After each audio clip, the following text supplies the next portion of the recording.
So this is my art piece. Basically, in the first image, a lot of people when I was younger told me that I shouldn't go into acting because it's a really stupid idea and it's not really a proper job. So, but it was something I really wanted to do. So, hence, I kind of wanted to carry on with that despite what people said.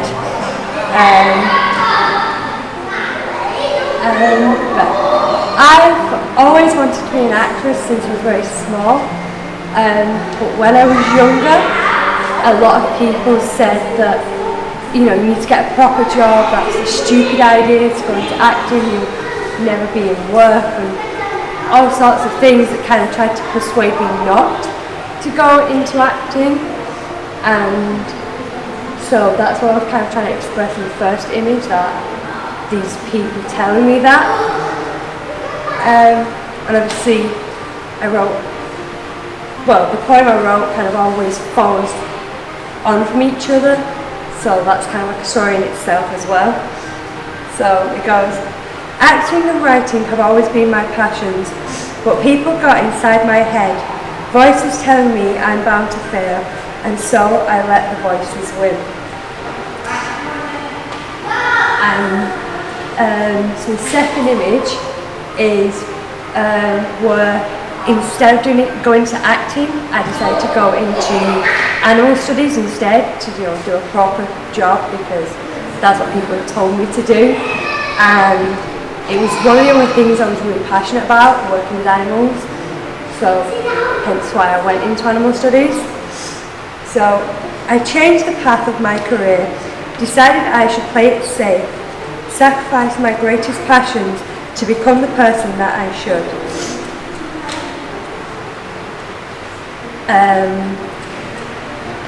So this is me doing animal studies. It's basically self-explanatory. But I cannot be myself if I choose to leave behind the person I am meant to be, because life is much too short to let everyone else decide. So I chose to take a risk and go back to what I love, to find the happiness within and let my future finally begin. And that's basically this picture that explains this one. Kind of like the turning point where I decided, do you know what? I've done 4 years of animal studies, I still want to act, and so, I've tried to play it safe. Now I'm going to do what I want to do instead of letting other people tell me what I should do. I mean, my mum was really always supportive, so you can obviously see it on the picture, but this basically is my mum saying that if you didn't want to do animal studies, you obviously should have just gone with what you wanted to do. So she was always encouraging me to do what I wanted to do, while kind of everyone else around me was saying, no, you need to do a proper job. You can't go into acting, that's ridiculous.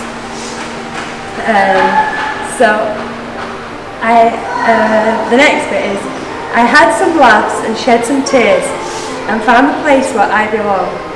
All too soon my time was nearly done, until a friend suggested how to carry this dream on. Shakespeare once said, a man in his time plays many parts, and here's just a few of mine. I played a friend of Robin, a salesman, even a bride and zombie too. I've even played an actor as a wall. And that basically describes these two pictures. So this is my friend Heather, who I met at college, who said, if you want to carry on with acting, I know a theatre that does acting groups for young people, and she'd been going to the Octagon for a long time. And so after I'd finished my final performance at college, I decided that I'm going to go to the Octagon, join one of the the youth groups, and I've kind of been there since. and that was about 6 years ago now. So I joined the theatre to continue on, lost a friend far before her time, and had some difficulties in my craft in which my acting took a pause. But volunteering can be fun too, and even add a new perspective, just like the day I was surprised to find out that I was expecting.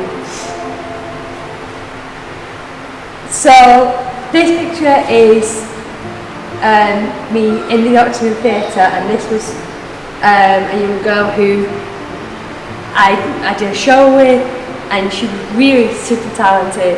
Unfortunately, due to an illness, she did die at about 21 years old, and it was a shame because before she died, we'd made plans to kind of hang out at some point, you know, in the future, and those plans kind of never happened, unfortunately, which was a real shame. And then this section, because obviously there's two different sections here, this is where I was told that I was basically too young to be in the youth group now because they changed the age of it.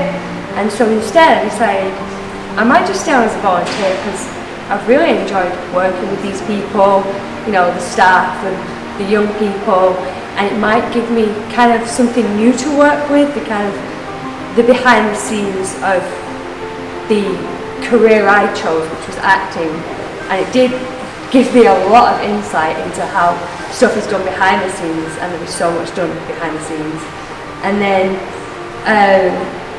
while I was still volunteering, I found out I was pregnant with my daughter.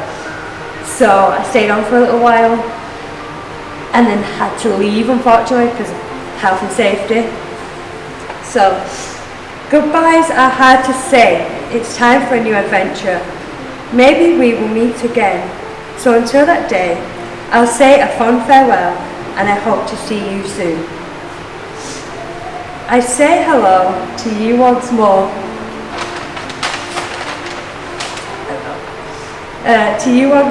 And begin to act again. The stories may be different, but the passion's still completely true, as I begin to learn something new. Now,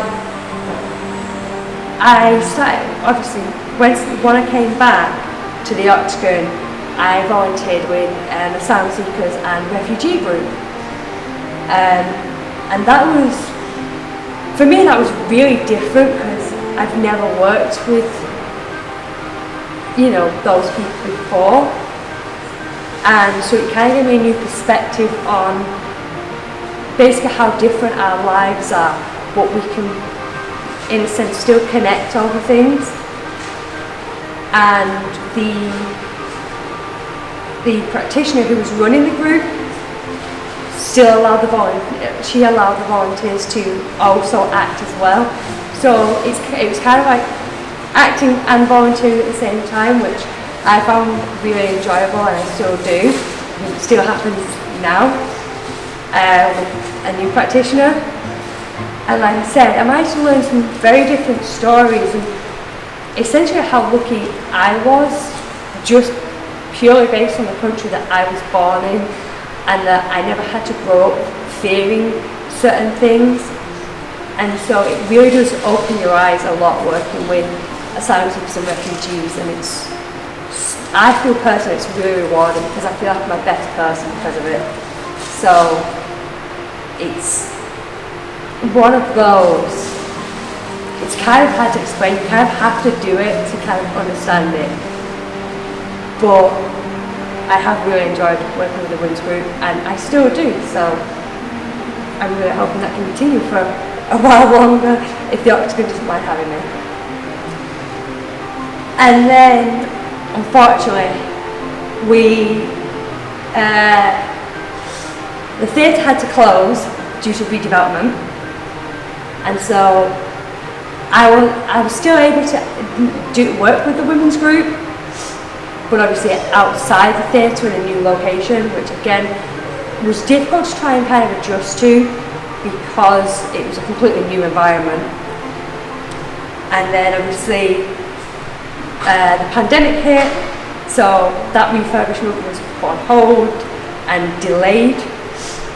But I got to see the first view of the new Octagon online, so I thought that was really cool. So I've seen you get old and I've seen you become brand new, but I really loved the memories I've shared with you. My future has become unsure. Do I belong here anymore? And where do I go next after I leave this place behind to move on to a future where I'll get to live my dreams? Now the last image, you can see it, do that. The last image, obviously, as I said, I do love working with the women's group. I really love it. In the future, at some point, I'm going to have to say goodbye to the women's group, and maybe even the Octagon, so because there is really no group for my age range at the Octagon anymore. So, and as much as, you know, I love the Octagon, I do love acting and I do want to pursue that more as a career. So, but it's also kind of sad to know that I'm going to have to say goodbye, because it's one of those, nobody really likes saying goodbye, especially when you've been somewhere for so long, but eventually it's going to have to happen. So, yeah, it's a shame. But I have had a lot of fun with the Octagon, so, you know, who knows what the future holds, just have to wait and see.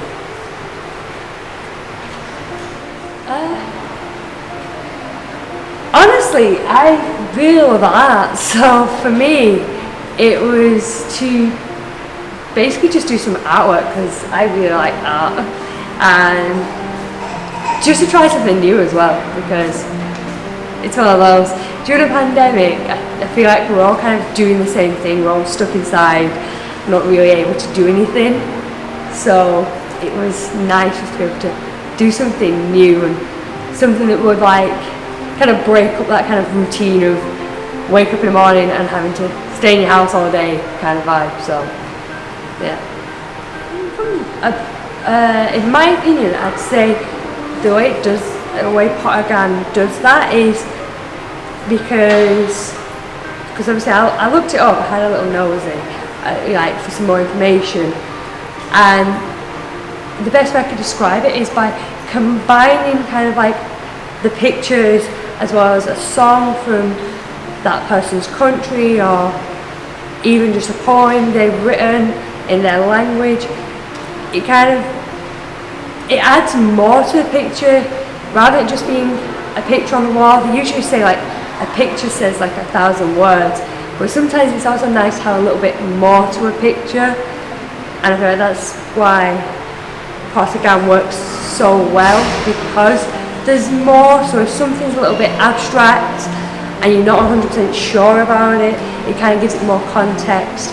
Having a poem or even a song or even just kind of the experience of it, which I think is a really great idea. Oh, I'd say personally, maybe if possible, getting in contact with like local communities or even like the libraries and stuff to be able to promote that. So, you know, like put up posters or even social media, because pretty much everyone's on social media these days. So I'd say kind of getting the word out more by putting it out there in like different communities, so in like UCAN centres and libraries, and in that way it's kind of out there more, so more people have access to that. So if they don't have social media, you know, they've got access to it in a different way. So I'd say that's probably it.